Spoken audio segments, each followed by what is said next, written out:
Organic chemistry में aromaticity से आप क्या समझते हैं, ये कितने टाइप्स की होती है और इसके लिए हक्कल रूल क्या होता है। नमस्ते, मेरा नाम दीप दलाल है और इस लेक्चर में हम इन्हीं प्रश्नों के उत्तर खोजने की कोशिश करेंगे।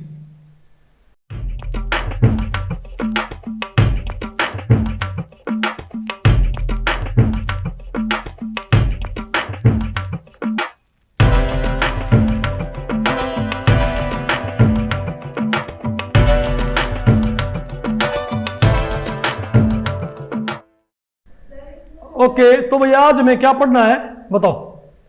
Aromaticity, definition, types and हक्कल rule. ठीक है, तो ये हम बात करेंगे। तो इस टॉपिक को हमने टोटल 3 सेक्शंस में डिवाइड किया हुआ है। पहले हम क्या पढ़ेंगे, डेफिनेशन ऑफ एरोमेटिसिटी, फिर हम क्या पढ़ेंगे बताओ, हक्कल रूल ऑफ एरोमेटिसिटी, फिर हम क्या पढ़ेंगे, टाइप्स ऑफ एरोमेटिसिटी। तो पहले बताओ क्या बात करें, डेफिनेशन ऑफ एरोमेटिसिटी। तो भाई एरोमेटिसिटी क्या होती है, ये एक ऐसी फिनोमिनन है, समझे बात, जिसमें जो साइक्लिक सिस्टम होते हैं, कॉन्जुगेटेड साइक्लिक सिस्टम्स, उनके पास एक्स्ट्रा स्टेबिलिटी आ जाती है in comparison to acyclic conjugates. देखो, the phenomenon of aromaticity in organic chemistry may simply be defined as the special property of planar cyclic geometries. Planar cyclic geometries के पास with a ring of resonating bonds that gives enhanced stability relative to other conjugative और geometric arrangement with the same atomic set. मतलब उनके acyclic counter part से आपको ज्यादा क्या मिल जाए, स्टेबिलिटी। उसको हम क्या बोलते हैं, एरोमेटिसिटी। ठीक है, अब आपको हो गए थोड़ा इसका एग्जाम्पल क्या हो जाएगा, इस एग्जाम्पल ही हो जाएगा। फॉर एग्जाम्पल अगर मैं बात करूं बेंजीन की, तो जो बेंजीन है ना, ये मैं आपको बताऊं भाई मोर स्टेबल है इन कंपैरिजन टू साइक्लोहेक्साट्राईन। क्योंकि बेंजीन में भी क्या है, 3 डबल बॉन्ड, और इसमें भी क्या है, 3 double bond, 3 double bond alternate, 3 double bond alternate. लेकिन ये कंपाउंड इससे कहीं ज्यादा क्या है, स्टेबल है। बात आपको पहले पड़ी, ये नहीं कि स्टेबल हो तभी क्या बोलेंगे उसके अंदर कि उसके अंदर क्या है, एरोमेटिसिटी है। समझे बात। फॉर एग्जाम्पल, हाँ, तो ये कंपाउंड एरोमेटिक है, क्या ये कंपाउंड एरोमेटिक है।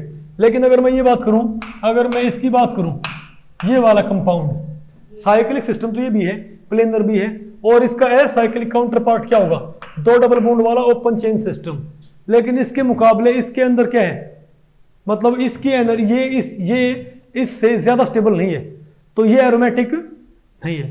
यानी अगर किसी रिंग के अंदर एक्स्ट्रा स्टेबिलिटी आ जाए उसके एसाइक्लिक काउंटर पार्ट से, तो हम क्या बोलेंगे भाई कि तब ये कंपाउंड क्या है, एरोमेटिक। समझ गए बात। अब इस चीज को भाई थोड़ा और अच्छे से मैं बताने के लिए थोड़ा इसको नहीं, इसका थोड़ा डिटेल्ड वर्जन है, तो उसके बाद अराइज कैसे हुआ है। ओके, तो मैं इसको प्रूव करता हूं, एक इस कंपाउंड से। मान लिया हमारे पास ये है साइक्लोप्रोपिनाइल कैटायन, और एक मेरे पास है तो इसका बताओ, इसका है साइक्लिक काउंटर पार्ट क्या होगा मेरे पास, CH2 CH डबल बॉन्ड और CH2 पॉजिटिव। ये इसका है साइक्लिक काउंटर पार्ट नहीं क्या। तो मैं अगर इसकी भी एनर्जी निकाल लूं और इसकी भी एनर्जी निकाल लूं, समझे बात, तो इसकी एनर्जी कहीं, मतलब ये इससे कहीं ज्यादा स्टेबल मिलेगा। यहां पर एक कॉन्सेप्ट होता है डीलोकलाइजेशन एनर्जी का। किसका, डीलोकलाइजेशन एनर्जी। मैं इसको बताता हूं भाई। तो आपने पहले एक बार इसकी आपने क्या निकालनी है, डीई। क्या बोलते हैं इसकी आपने क्या निकालनी है, डीई। समझे बात। और एक आपने भाई इसकी भी डीई निकालनी है, समझे बात। तो हम इन दोनों क्या निकालते हैं, डीई। तो जितना एक तरह से भाई मैं कहूंगा गेन इन डी आएगा ना, वो एक तरह से एक्स्ट्रा स्टेबिलिटी देगा। तो अगर आपने इसकी क्या निकालनी है, डीलोकलाइजेशन एनर्जी, तो पहले आपको क्या पता हो, इसका एनर्जी लेवल डायग्राम। तो भाई ये एनर्जी लेवल डायग्राम कैसे बनाते हैं, ये फिलहाल बीएससी लेवल पे नहीं है, ये एमएससी लेवल पे आएंगे, ठीक है। लेकिन मैं फिलहाल इसके सिंपली इनके एमओ डायग्राम लिख रहा हूं। तो अगर मैं एल्लाइल कैटायन का एमओ डायग्राम लिखता हूं ना, तो ये होगा भाई अल्फा प्लस, इसके अंदर देखो 3 क्या है, पीजेड ऑर्बिटल, एक पीजेड, दूसरा पीजेड, तीसरा पीजेड। तो तीनों पीजेड ओवरलैप करेंगे और 3 क्या बनेंगे, एमओज। तो एक MO क्या होगा psi1, एक MO क्या है psi2 और एक MO क्या भाई psi3। तो मैं आपको जो psi3 है ना, और अगर ये तीनों एटॉमिक ओवरलैप ना करते ना, अगर ये तीनों मिक्स ना होते और एमओज नहीं बनाते, तो मानो इनकी एनर्जी कहाँ होती है यहाँ पर, इसको बोलता हूँ बेरी सेंटर अल्फा, क्या बोलते हैं। तो ये है अल्फा प्लस बीटा, ये है अल्फा लेवल और ये है अल्फा माइनस बीटा। मतलब अगर इसके अंदर कोई मिक्सिंग ना होती ऑर्बिटल्स की, तो यहाँ पर तीन हमारे पास क्या होते हैं पी ऑर्बिटल, और तीनों पी ऑर्बिटल कहाँ होते हैं यहीं पर होते, कहाँ पर अल्फा अल्फा अल्फा, तीनों की एनर्जी क्या होती अल्फा अल्फा अल्फा मान लो। लेकिन अगर जब इन्होंने क्या कर लिया बताओ, मॉलिक्यूलर ऑर्बिटल बना लिए, तो हमारे पास तीन क्या बन गए मॉलिक्यूलर ऑर्बिटल। अब एक तो बन गया अल्फा एनर्जी का, तीनों एटॉमिक क्या थे अल्फा के, लेकिन एक मॉलिक्यूलर क्या है अल्फा का, और एक मॉलिक्यूलर क्या है बीटा, और एक है अल्फा माइनस बीटा। समझ गई बात। ओके, तो मैं आपसे एक बात पूछूं कि अब ये इलेक्ट्रॉन इसमें है कितने, इसमें दो, इसमें इलेक्ट्रॉन्स भी कितने हैं दो है ना। तो दो हम बताओ कहां भरेंगे, हम वो दो इलेक्ट्रॉन यहां भरेंगे।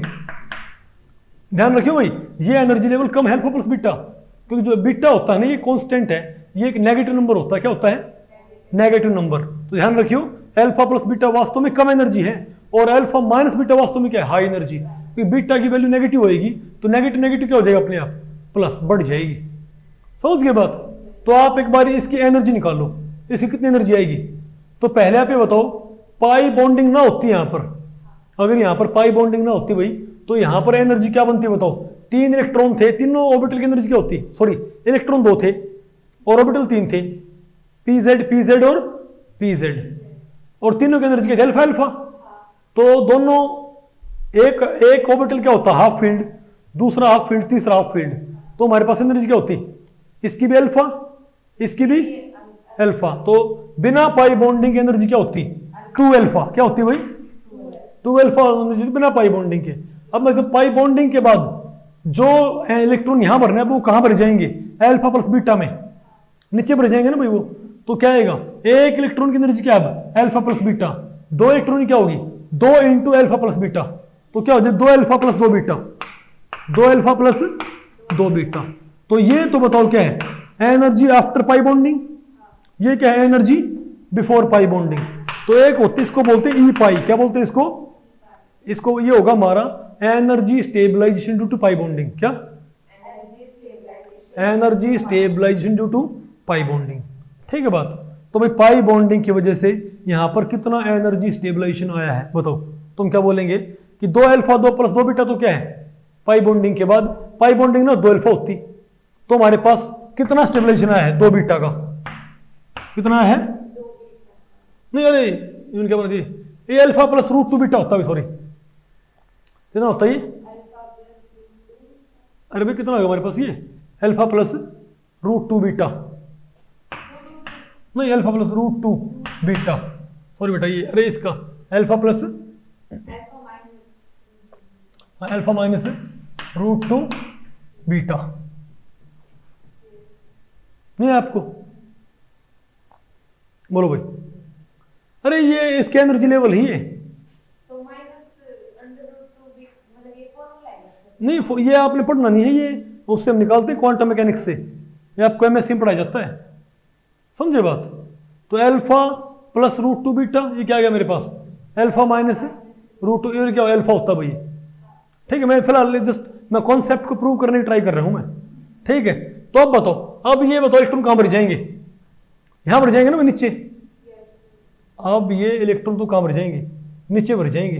अब बताओ मेरे पास एनर्जी क्या आएगी इनकी बताओ, तुम इसको इससे मल्टीप्लाई करियो, दो alpha plus two root two beta, क्या जाएगा two alpha plus two root two beta, ये आएगी ना, और माइनस टू अल्फा।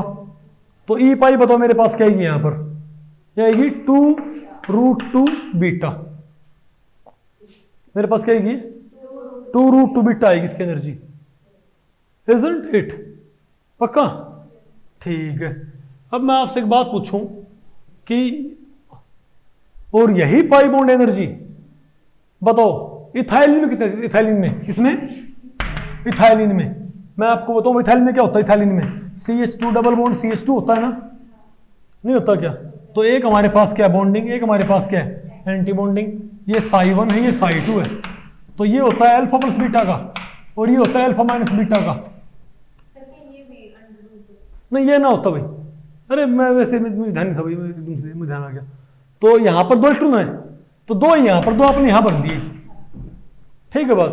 तो यहाँ बताओ भाई बिना पाई बॉन्डिंग की एनर्जी कहाँ होती।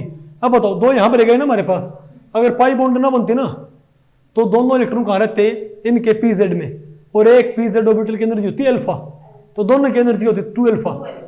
तो 2 अल्फा होती बिना पाई बॉन्डिंग के, तो बिना पाई बॉन्डिंग क्या होती है एनर्जी 2 अल्फा। अब पाई बॉन्डिंग के बाद क्या होगी 2 alpha plus 2 beta, 2 alpha plus 2 beta. बेटा क्या है पाई बॉन्डिंग के बाद, क्योंकि 2 अब यहां भर जाएंगे भाई, तो 2 अल्फा 2 बीटा। और पाई बॉन्डिंग से पहले कैसे भर जाते 2 अल्फा। तो पाई बॉन्ड से कितना फायदा 2 बीटा का। तो यहां से हमको बात पता है कि अगर एक पाई बॉन्ड बनता है ना भाई तो 2 बीटा एनर्जी निकलती है क्या। अगर पाई बॉन्डिंग ना होती तो दोनों एटॉमिक में होते इलेक्ट्रॉन, तो 2 अल्फा एनर्जी होती। लेकिन अब दोनों कहां भर जा रहे हैं अल्फा प्लस बीटा में, तो पहले इलेक्ट्रॉन की एनर्जी क्या है अल्फा प्लस बीटा, दूसरे की क्या है अल्फा प्लस बीटा, तो एनर्जी 2 अल्फा प्लस 2 बीटा। तो energy after pi bonding 2 alpha plus 2 beta, energy before pi bonding 2 alpha. तो डिफरेंस क्या मेरे पास 2 बीटा। तो मुझे पता है कि एक पाई बॉन्ड बनने से 2 बीटा एनर्जी निकलती है, एक पाई बॉन्ड बनने से 2 बीटा एनर्जी निकलती है, समझे बात। तो मैं यहां पर चेक करूंगा कि यहां पर कितने पाई बॉन्ड होते हैं। तो बताओ एल्लाइल कैटायन में, ये एल्लाइल कैटायन है, एल्लाइल कैटायन में कितने पाई बॉन्ड होते हैं एक। एल्लाइल कैटायन में कितने पाई बॉन्ड होते हैं CH2 डबल बॉन्ड CH2। यहां बेटा एक ही क्या होता है पाई बॉन्ड होता है। तो यहां भी कितनी एनर्जी निकलनी चाहिए थी 2 बीटा, ये समझे बात। लेकिन अजीब बात नहीं है, पाई बॉन्ड यहां भी एक पाई बॉन्ड यहां इथाइलिन में है भाई, एल्लाइल कैटायन में एक पाई बॉन्ड है, इथाइलिन में एक पाई बॉन्ड है, लेकिन उसमें एनर्जी कितनी है 2 बीटा, और यहां बताओ एनर्जी क्या है 2 बीटा। अजीब बात नहीं है। तो यहां पर एक्स्ट्रा तो हम क्या बोलेंगे, तो हमको पता है तो हम क्या कहेंगे यहां पर एक पाई बॉन्ड से कितनी एनर्जी आ रही है 2 बीटा, लेकिन एक पाई बॉन्ड से एक्सपेक्टेड क्या थी 2 बीटा। तो जो ई पाई आई है ना, ये हमारे पास है, हमारे पास आई है ई पाई एक्चुअल, क्या है ई पाई एक्चुअल आई है। तो इस ई पाई एक्चुअल को अब क्या करो बताओ, इसमें से माइनस कर दो ई पाई एक्सपेक्टेड, कितना एक्सपेक्टेड था 2 बीटा, तो हम क्या बोलेंगे 2 बीटा माइनस 2 बीटा, है ना। तो भाई ये √2 क्या होता है 1.414, तो क्या हो गया 0.828, है ना भाई। तो 2 क्या है 1.414 इंटू 2 क्या हो गया 2.828 बीटा, 2.828 बीटा आ गया मेरे पास ये। तो क्या बताओ, तो 2.828 बीटा माइनस 2 बीटा कितना आ गया 0.828 बीटा, 0.828 बीटा। यहां पर एक्स्ट्रा एनर्जी नहीं है क्या, अजीब बात नहीं है। इथाइलिन में एक पाई बॉन्ड होता है 2 बीटा एनर्जी निकलती है, एल्लाइल में भी एक पाई बॉन्ड होता है, तो 2 बीटा एनर्जी निकलनी चाहिए थी, लेकिन यहां पर ई पाई कितनी आई, एल्लाइल में ई पाई 2 बीटा आई, सॉरी इथाइलिन में ई पाई 2 बीटा आई, लेकिन यहां पर पाई बॉन्ड की एनर्जी 2 बीटा आई है, यानी यहां पर कितनी एनर्जी एक्स्ट्रा बताओ 2 बीटा का एक्स्ट्रा, कमाल कर रहे भाई। 2 बीटा को मल्टीप्लाई करिए कितना हो गया 0.828 बीटा, 0.828 सो 2.828, तो 0.82 ये आ गया 2.828 बीटा माइनस 2 बीटा 0.828 बीटा। तो हम क्या बोलेंगे ये मेरे पास क्या आएगी एक्स्ट्रा एनर्जी, यानी हो ना हो एल्लाइल का पाई बॉन्ड इथाइलिन के पाई बॉन्ड की तरह नहीं है, समझे बात। तो हमेशा क्या करते हैं कि एक्चुअल ई पाई निकाल के उसमें से एक्सपेक्टेड ई पाई माइनस कर देते हैं, तो ये होती है डीई, क्या, तो DE delocalization energy, delocalization energy बताओ क्या होती है, ये होती है ई पाई, क्या होती है ई पाई बताओ एक्चुअल माइनस ई पाई एक्सपेक्टेड। और एक्सपेक्टेड कैसे निकालेंगे, एक pi bond 2 beta, 2 pi bond 4 beta expected है, 3 पाई बॉन्ड 6 बीटा, समझ गए बात। तो यहां पर कितनी डी आई बताओ 0.828 बीटा, यहां बेटा कितनी डी आई है 0.828 बीटा नहीं आई क्या बताओ, तो एल्लाइल कैटायन की इसकी, तो बताओ बेटा एल्लाइल कैटायन की डीई बताओ क्या आई मेरे पास। तो एल्लाइल कैटायन की मेरे पास डीई क्या ही है, एल्लाइल कैटायन की 2 बीटा, सॉरी क्या ही है डीई, यही है 0.828 बीटा, इतनी एक्स्ट्रा डी आई है। अब एक काम करो, अब आप क्या करो, अब आप लेके आओ क्या बोलते हैं, तो ये तो किसकी आ गई CH2 प्लस की, इसकी CH2CH प्लस की, कितनी डी है इसकी, इतनी। अब मैं बात करूं ना किसकी, साइक्लोप्रोपिनाइल, किसकी भाई, साइक्लोप्रोपिनाइल की। तो साइक्लोप्रोपिनाइल ये होता होगा, समझे बात, ये बेटा कोई ये क्या होता है साइक्लोप्रोपिनाइल। तो आपको पता है इसका एनर्जी लेवल डायग्राम क्या होता है, मैं वैसे कह रहा हूँ भाई, सिर्फ ये आपने पढ़ना नहीं है, सिर्फ कॉन्सेप्ट को क्लियर करने के लिए आपको बता रहा हूँ मैं, ठीक है। तो इसका एनर्जी लेवल डायग्राम ये होता है कि यहां पर होता है अल्फा प्लस 2 बीटा, और यहां अल्फा माइनस बीटा पे 2 लेवल होते हैं। भाई साइक्लोप्रोपिनाइल कैटायन में 3 पी ऑर्बिटल नहीं होते क्या, तो तीनों मिक्स होंगे और क्या बनाएंगे हमारे पास, साइक्लोप्रोपिनाइल में 3 क्या होंगे पी ऑर्बिटल, तीनों क्या होंगे मिक्स होंगे और क्या बनाएंगे हमारे पास,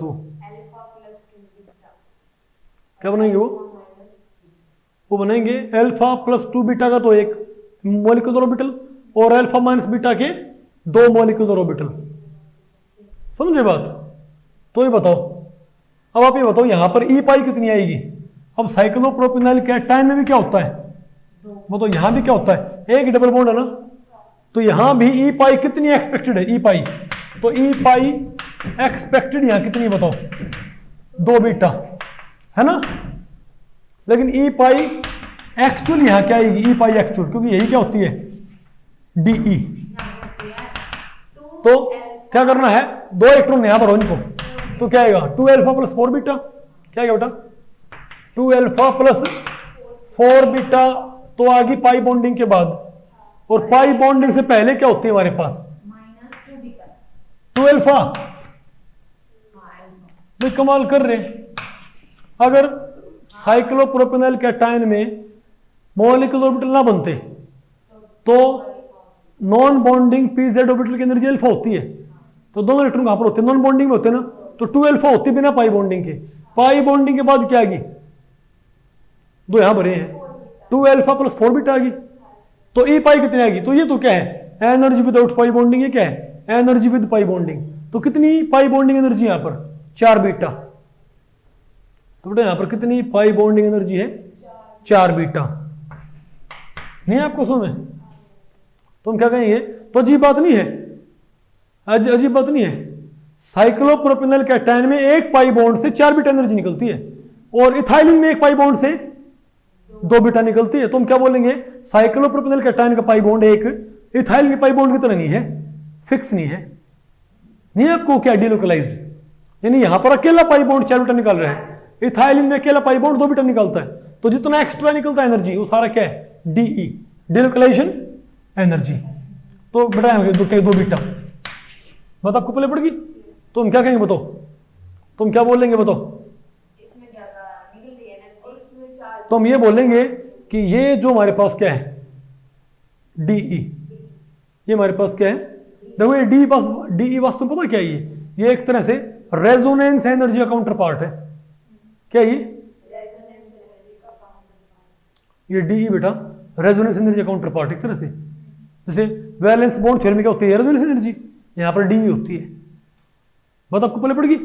तो यहां पर 2 बीटा एनर्जी आई, तो साइक्लोप्रोपिनाइल कैटायन में कितनी एनर्जी, कितना आया 2 बीटा, और यहां बताओ क्या है मेरे पास, बोलो भाई, नहीं यहां पर कितनी थी, तो साइक्लोप्रोपिनाइल कैटायन का असाइक्लिक काउंटर पार्ट कौन सा होता है एल्लाइल कैटायन, तो एल्लाइल कैटायन में पाई बॉन्ड एनर्जी आई थी 2.828 बीटा।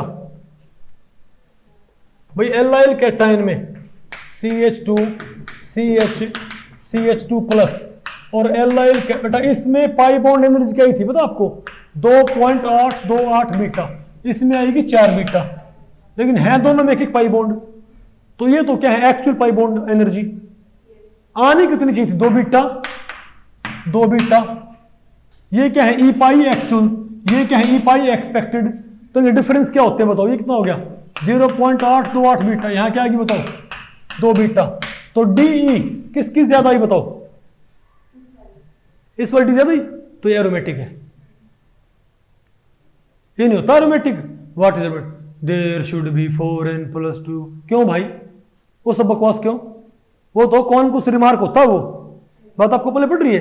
रीजन ये होता है जिस भी साइक्लिक मॉलिक्यूल की डीलोकेलेशन एनर्जी उसके असाइक्लिक काउंटर पार्ट से ज्यादा आ जाए तो वो क्या होता है एरोमेटिक, बात आपको पहले पड़ गई। फॉर एग्जाम्पल इसकी डी क्या इससे ज्यादा है, इट इज एरोमेटिक, सिंपल नहीं है आपको।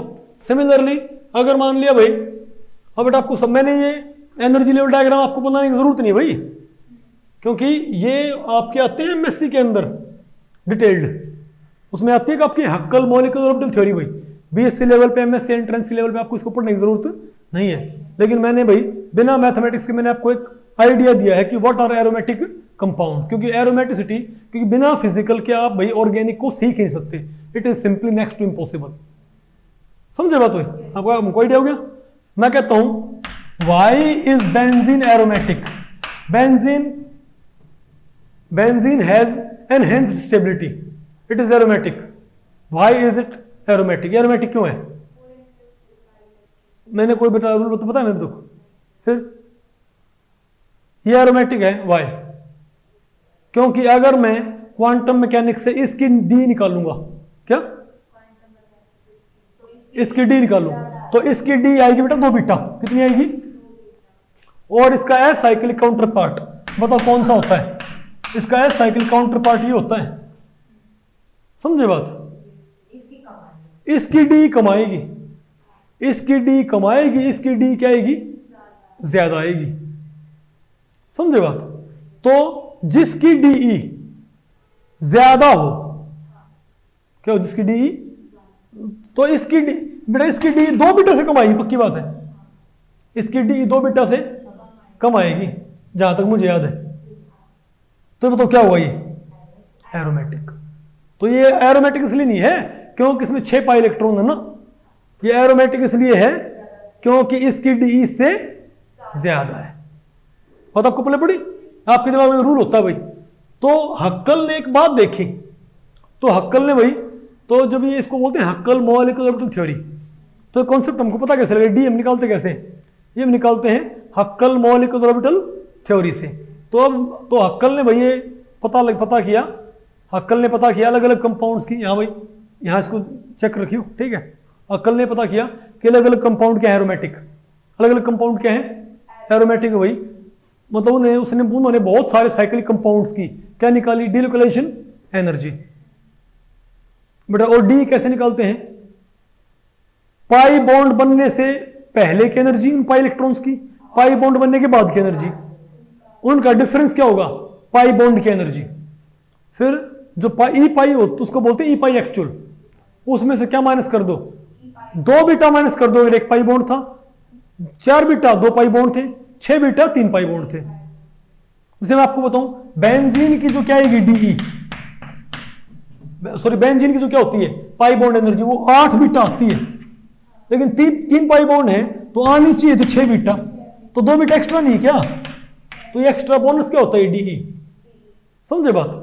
तो बेंजीन, तो हक्कल ने वैसे ऐसे बहुत सारे ऑर्गेनिक कंपाउंड्स की उन्होंने डीई निकाली, और उनके ये बहुत कॉम्प्लेक्स क्या होता है प्रोसीजर, एक्सट्रीमली कॉम्प्लेक्स। ये समझाने के लिए भाई जब हम नेट वाले बच्चों को पढ़ाते हैं ना, जब मैं जो बच्चे एमएससी कर एमएससी जो कर चुके हैं उनको पढ़ाते हैं नेट जेआरएफ आईआईटी गेट के लिए, तो इस कॉन्सेप्ट को पढ़ाने में भाई कम से कम हमको 3-3 घंटे 4 दिन लगाने पड़ते हैं। ये कॉन्सेप्ट कैसे काम करता है सारा डिटेल, फुल डिटेल, समझे बात। लेकिन आपको तो भाई बहुत ईजी है आपके लिए, तो ये आगे आपको ये। तो हक्कल ने जब सबकी डी निकाली साइक्लिक मॉलिक्यूल्स की, उनके साइक्लिक काउंटर पार्ट से डी निकाली, तो जिनकी भी डी निकाली ना, तो जिनकी भी डी क्या ही ज्यादा, उन्होंने ये पाया कि अगर जिन साइक्लिक सिस्टम में या तो 2 पाई इलेक्ट्रॉन है, या 6 पाई इलेक्ट्रॉन है, या 10 है, या 14 है, समझे बात हुई। जिन साइक्लिक सिस्टम में इतने पाई इलेक्ट्रॉन है ना, उन सब की डी क्या रही है ज्यादा रही है उनके साइक्लिक काउंटर पार्ट से, तो हक्कल ने सोचा कि कोई क्यों ना मैं इसको एक फॉर्मूला से फिट कर दूं, समझे वो। तो बोला भाई कि मैं एक फॉर्मूला बनाता हूं 4n+2, जहां पर n अगर मैं 0 पुट करूं तो आएगा, 1 पुट के 4 आएगा, क्योंकि आप पढ़ते हो भाई कि एरोमेटिक कंपाउंड है। क्यों भाई?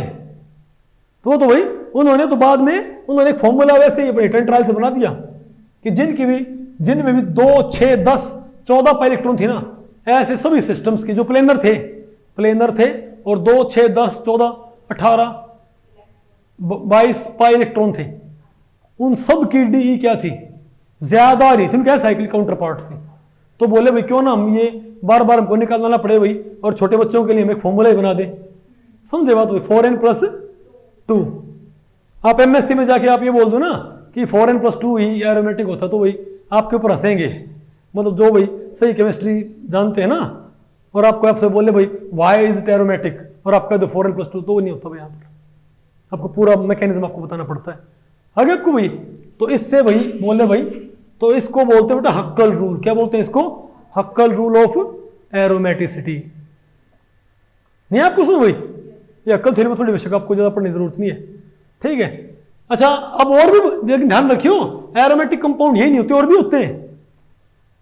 आपको हो गया, अगर फॉर एग्जांपल अगर आपसे पूछूं ये बताओ एल्लाइल रेडिकल है, इज इट एरोमेटिक? आपको इसमें 3 है, इसमें तो कितने इलेक्ट्रॉन भाई? 3 है, बताओ। नहीं बेटा पाई माना जाएगा, जो साइडवेज ओवरलैप कर सकता है वो पाई में माना जाता है। क्या नहीं फॉलो करता? अरे भाई मैंने क्या बोला, जो उसको फॉलो करते हैं प्लेनर वो तो एरोमेटिक हैं, लेकिन बहुत सारे ऐसे मॉलिक्यूल भी थे जिनकी डी ज्यादा होती है, बेशक उस फॉर्मूले में नहीं फिट बैठते हो। नहीं समझे बात? बिल्कुल है। इसकी पता डी क्या होती है? मैं आपको बताऊं भाई, पहले बताओ इसका।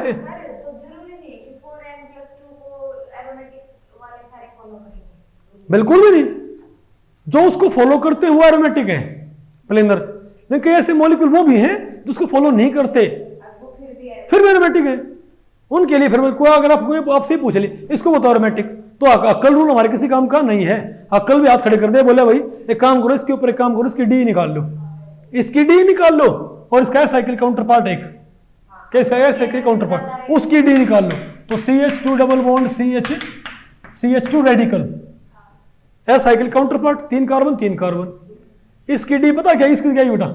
इसकी वही आएगी 0.828 बीटा ही आएगी, चेक कर लियो कितनी आएगी, बीटा आएगी, और इसकी आएगी 1 बीटा। मैं अभी बता रहा हूँ, मुझे याद है, फिर मैं भाई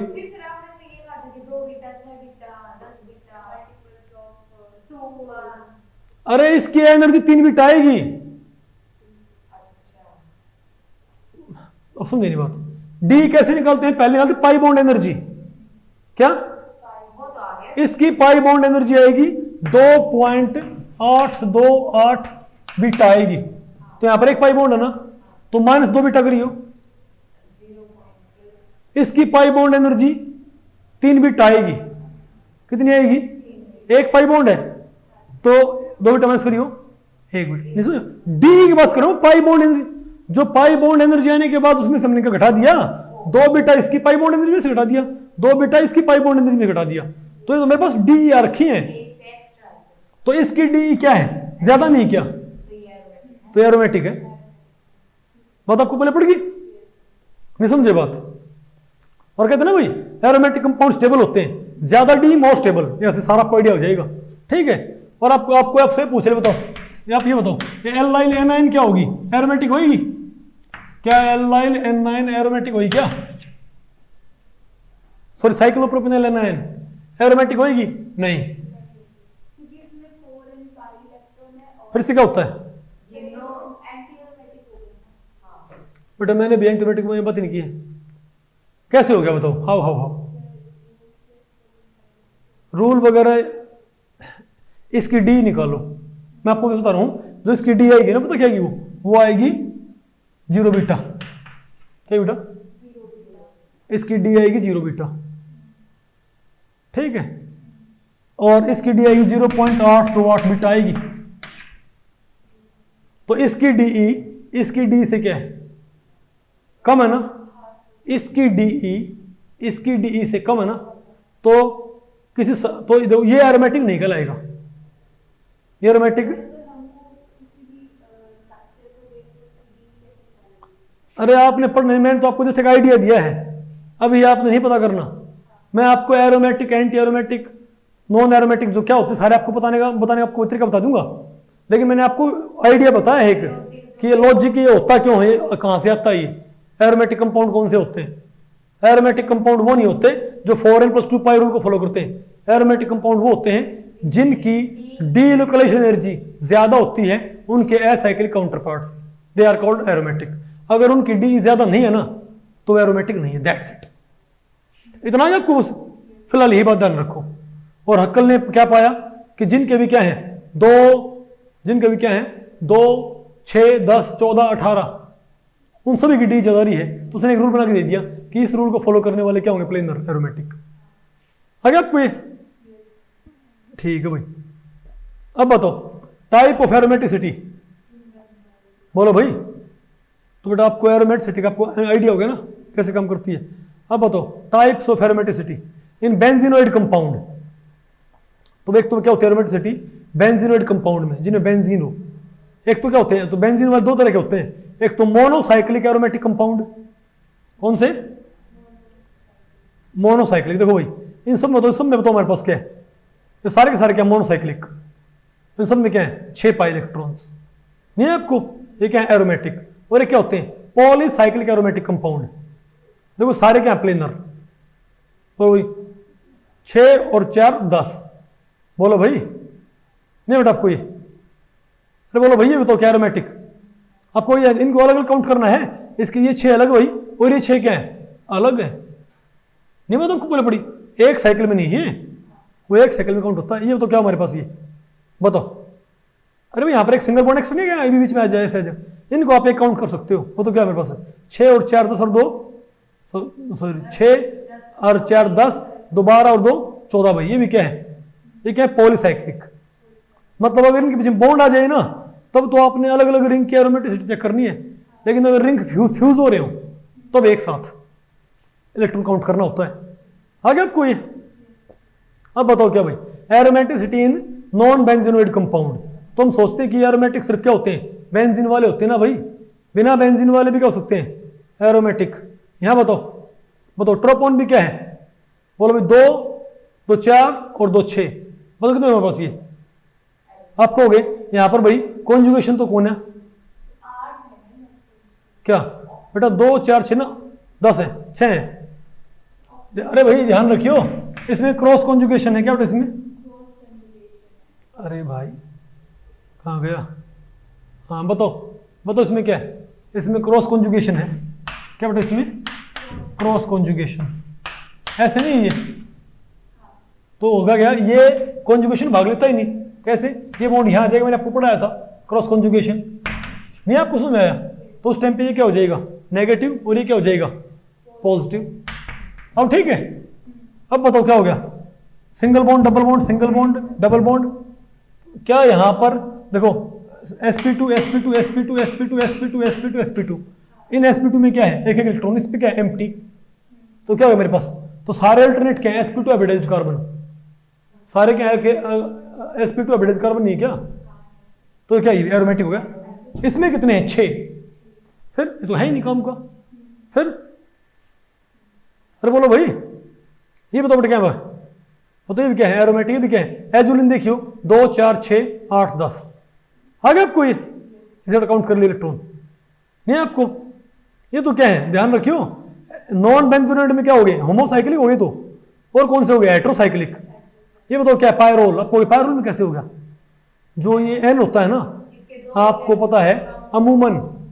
देखो भाई हम कोई हेटेरोसाइक्लिक कंपाउंड अलग से नहीं पढ़ाएंगे, हम हेटेरोसाइक्लिक कंपाउंड का एरोमेटिक कैरेक्टर यहां पढ़ देंगे। बात आपको पढ़ रही। देखो आपको हो गए हमारे IIT जैम के सिलेबस में हेटेरोसाइक्लिक कंपाउंड लिखा हुआ है भाई, हम उनको तोड़ के पढ़ते हैं। हमारा और ऑर्गेनिक को पढ़ने का क्लासिफिकेशन अलग है जो ज्यादा बेटर है, समझे बात। हम हेटेरोसाइक्लिक कंपाउंड्स का जो एरोमेटिक कैरेक्टर है वो यहां पढ़ लेंगे, उनमें कोई एडिशन रिएक्शन है वो पढ़ लेंगे। एडिशन रिएक्शन बात आपको पढ़नी पड़ी वो आपका पूरा हो जाएगा, लेकिन ऐसे कोई टॉपिक नहीं मिलेगा आपको पर्टिकुलर। आगे आपको तो जो पायरोल होता है, क्या बेटा, जो पायरोल होता है उसमें बताओ क्या होता है, ये एन होता है ना हमारे पास, आमतौर पे हमको पता है ये एन एच, आमतौर पे हमको पता है भाई एन क्या होता है। आपसे इनकी भाई हाइब्रिडेशन पूछ सकते हैं, ध्यान रखियो। अगर मान लिया आमतौर पे एन, आमतौर पे 3 सिग्मा बॉन्ड बनाने वाला एन क्या होता है, sp3 हाइब्रिडाइज्ड। आमतौर पे 3 सिग्मा बॉन्ड बनाने वाला एन क्या होता है, sp3 हाइब्रिडाइज्ड होता है, नहीं होता क्या। लेकिन अगर पॉसिबिलिटी हो कॉन्जुगेशन की तो इसको आपने हमेशा क्या करना है, sp2। जब भी क्या पॉसिबिलिटी आ जाए कॉन्जुगेशन की, तो लोन पेयर को कहां भेजना होता है, लोन पेयर हो ना, लोन पेयर हो, कॉन्जुगेशन की पॉसिबिलिटी ना हो तो sp3 करियो, नहीं तो sp2 करना होता है, समझे बात। तो ये क्या हो जाएगा, तो यहां पर एन क्या होगा बताओ, तो यहां बेटा बताओ क्या होगा, sp। तो ये कैसे काम करता है, यो ऐसे काम करेगा। देखो ये बॉन्डिंग आप अब समझो भाई, मैंने आपको क्यों पढ़ा था केमिकल बॉन्ड, सबसे पहले फिजिकल क्यों पढ़नी जरूरी होते हैं, फिजिकल।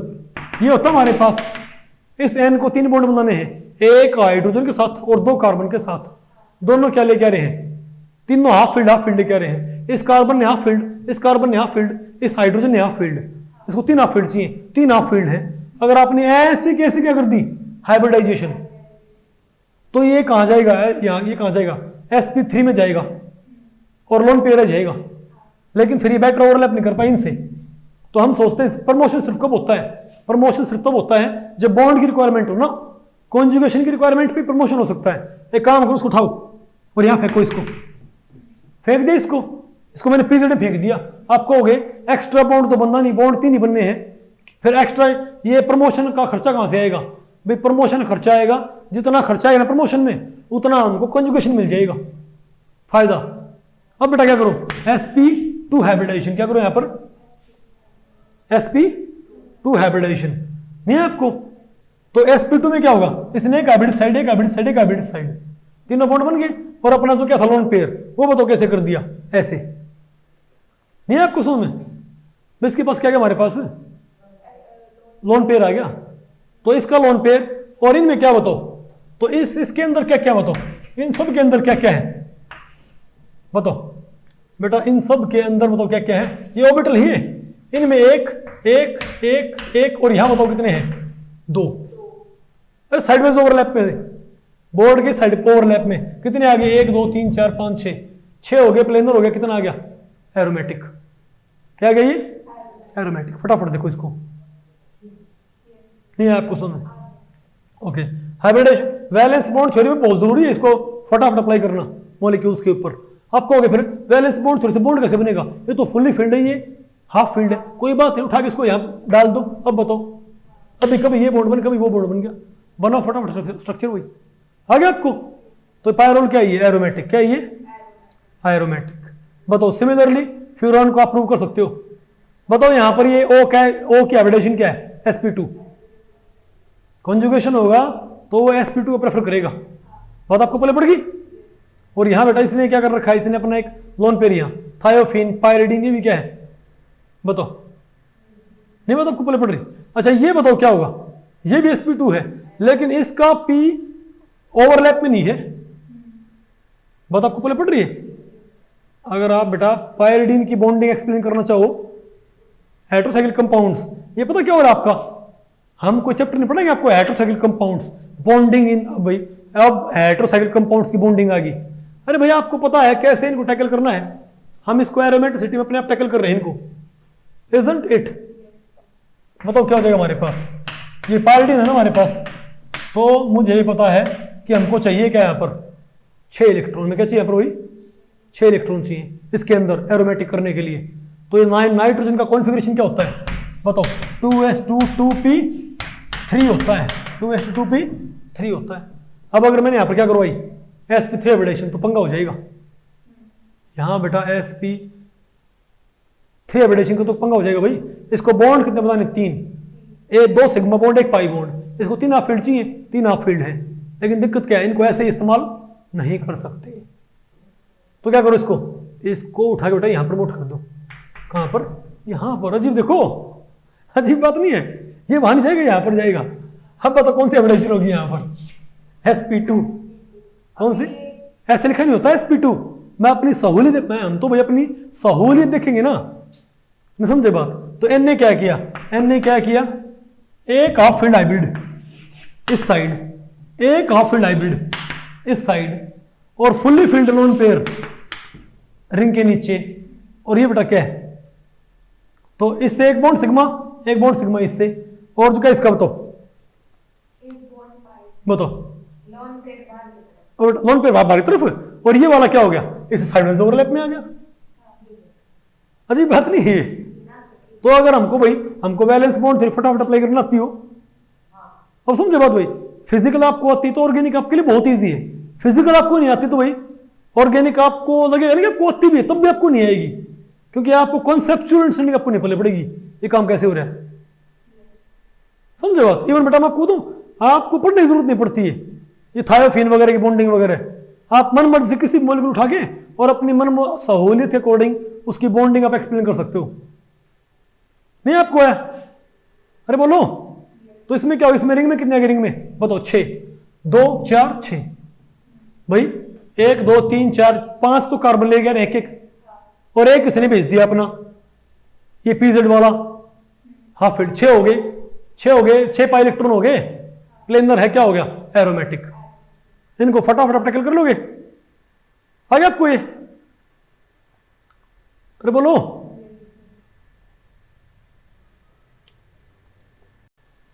तो भाई इस लेक्चर में इतना है। अगर इस लेक्चर के बारे में आपके कुछ प्रश्न या सुझाव हैं तो आप मुझे नीचे कमेंट सेक्शन में पूछ सकते हैं, मैं उनके उत्तर देने की पूरी कोशिश करूंगा। तो ठीक है, मिलते हैं अगले लेक्चर में, तब तक के लिए नमस्ते।